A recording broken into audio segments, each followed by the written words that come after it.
동기부여. 뭔가를 하고 싶게 만드는 힘은요, 사실 살아있는 모든 것들의 가장 근본적인 에너지원이라고 할 수 있습니다. 그런데 참 이상하죠? 우리는 왜 그렇게 자주 아무것도 하기 싫다? 동기부여가 안 된다고 느끼는 걸까요?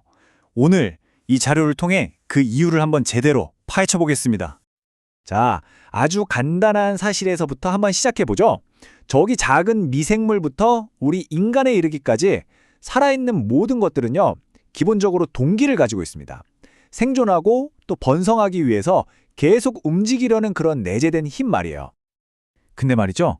바로 여기서 우리가 매일 부딪히는 문제가 생기는 거예요. 아니, 모든 생명체에 동기가 있다면서 왜 나는 이렇게 자주 무기력하고 아무것도 하기 싫을까? 이 생각 정말 많이들 하시죠? 꼭 내 안에 있는 동기부여 스위치가 딱 고장나버린 것 같은 그런 기분이요. 자, 바로 이겁니다. 우리가 동기부여에 대해 가지고 있던 가장 큰 오해가 바로 이거예요. 우리는 흔히 동기부여를 ON 아니면 OFF, 켰다 껐다 하는 전등 스위치처럼 생각하잖아요. 하지만 현실은 완전히 다릅니다. 실제 동기부여는요, 끊임없이 밀려왔다 쓸려나가는 파도와 훨씬 더 비슷해요. 여기 이런 말이 있습니다. 널리 퍼진 생각과는 달리 동기부여는 있거나 없는 그런 고정된 게 아닙니다. 그저 왔다가 또 갈 뿐이죠. 이 말의 진짜 의미가 뭘까요? 맞습니다. 동기부여가 없는 상태는 고장난 게 아니라 지극히 자연스럽고 정상적인 상태라는 겁니다. 그럼 이 주장을 뒷받침할 근거를 자연에서부터 한번 찾아볼까요?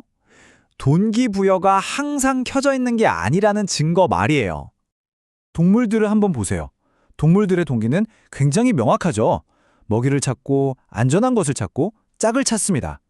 그런데 여기서 진짜 중요한 포인트는 이 모든 걸 항상 원하지는 않는다는 거예요. 배가 터질 듯이 부른 사자가 눈앞에 사슴이 지나가도 그냥 쳐다만 보는 것처럼요. 항상 그런 게 아니란 거죠. 이 원리는 훨씬 더 복잡한 욕망을 가진 우리 인간에게도 정말 신기할 정도로 똑같이 적용됩니다.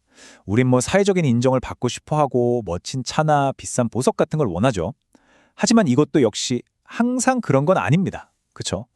정말 친한 친구들이랑 신나게 놀고 있을 때 갑자기 사회적 인정에 너무 받고 싶다 이런 생각이 활활 타오르진 않잖아요.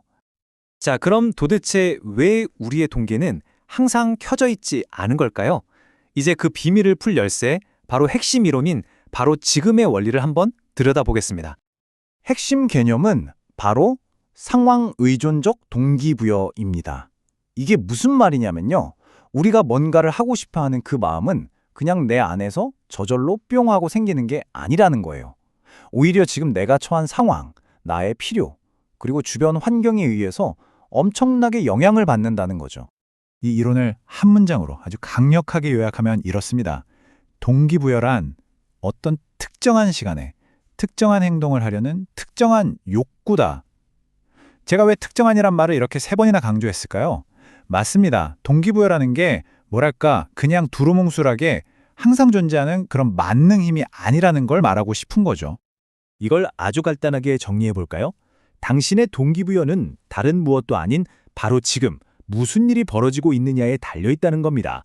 어제의 굳은 다짐이나 내일의 원대한 계획이 아니라 바로 이 순간의 상황이 모든 걸 결정한다는 거죠. 자, 그럼 이 이론이 좀 추상적으로 들릴 수 있으니 아주 구체적이고 생생한 예시를 통해 확실하게 이해해 보도록 하죠. 바로 두 뷔페 이야기입니다. 여기 똑같은 한 사람이 있다고 상상해 보세요. 자, 왼쪽 시나리오. 이 사람은 지금 몇 시간째 굶어서 배에서 꼬르륵 소리가 나는 상황입니다. 이때 눈앞에 뷔페가 있다면 음식에 대한 동기부여는 어떨까요? 당연히 하늘을 찌를 듯이 높겠죠. 자, 이제 오른쪽 시나리오. 이 사람은 방금 그 뷔페에서 정말 배가 터지기 직전까지 먹고 나왔어요. 이 상황에서 음식에 대한 동기부여는요? 거의 바닥 수준일 겁니다. 이 그래프를 보면 그 차이가 정말 극적으로 보이죠. 배고플 때의 동기부여 수치는 거의 100에 가깝지만 배부를 때는 5까지 뚝 떨어집니다. 놀랍지 않나요? 같은 사람인데도 동기부여가 이렇게나 순식간에 극적으로 변하는 거예요. 여기서 가장 중요한 결론이 나옵니다. 사람은 똑같은 사람입니다. 음식도 똑같은 음식이죠. 그런데 뭐가 달랐죠? 네, 바로 상황이 달랐습니다. 이게 바로 동기부여의 본질이에요. 동기부여는 그 사람의 의지력이나 인격의 문제가 아니라 그 사람이 어떤 상황에 처해 있느냐의 문제라는 거죠. 좋습니다. 이제 동기부여가 스위치가 아니라 파도라는 거 확실히 이해되셨죠? 그렇다면 우리는 이 예측 불가능한 파도를 어떻게 타야 할까요? 이제 새로운 접근법을 알아볼 시간입니다. 4가지 실용적인 방법이 있어요. 첫째, 일단 자책부터 멈추는 겁니다. 난 왜 이럴까가 아니라 지금은 상황이 안 맞나 보다 이렇게 생각하는 거죠. 동기 부족은 개인의 실패가 아니에요. 둘째는 내 동기부여의 파도를 잘 관찰하는 겁니다. 언제 에너지가 솟고 언제 가라앉는지 그 리듬을 파악하는 거죠. 셋째, 바로 그 순간을 낚아채는 겁니다. 동기라는 파도가 높게 밀려왔을 때 망설이지 말고 바로 행동에 올라타는 거예요. 그리고 마지막으로 정말 중요한 건데요. 상황 자체를 바꾸는 겁니다. 억지로 마음만 다잡으려고 애쓰지 말고요. 공부가 안 되면 그냥 도서관으로 자리를 옮기는 것처럼 환경을 바꿔보는 거죠. 자, 이제 오늘 설명의 마지막 부분입니다. 여러분이 앞으로 동기부여에 대해 생각할 때 꼭 기억하셨으면 하는 핵심 메시지를 다시 한번 정리해 드릴게요. 동기부여는 스위치가 아니라 파도입니다.